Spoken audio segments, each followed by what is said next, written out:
ជំរាបសួរបងប្អូនអំពីសូមជូនចម្រៀងមួយបទដែលមានចំណងជើងថាខ្មែរអើយក្រាប់ឡើងបើខ្មែរបែកបាក់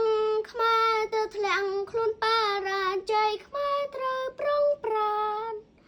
បើខ្មែរបែកបាំងខ្មែរយើងចាំងបងដីមិនខានខ្មែរត្រូវចាំជានិច្ចខ្មែរអើយកុំភ្លេចខ្មែរប្រុងជានិច្ច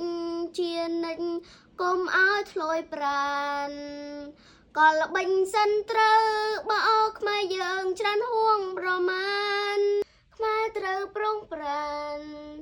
កុំជឿសិនត្រូវថាស្រឡាញ់យើងដោយស្មងស្មានអ្នកបងប្អូនប្រុសស្រីខ្មែរត្រូវគ្មៀតខ្មៃផ្ចិតផ្ចង់ស្មារតីរួបរួមសាមគ្គីខ្មែរអើយក្រោកឡើងយើងរួបរួមយើងពួរដៃគ្នាខ្មែរអើយក្រោកឡើងយើងថែទាំដែនកម្ពុជាឲ្យចិត្តយើងរស់បាន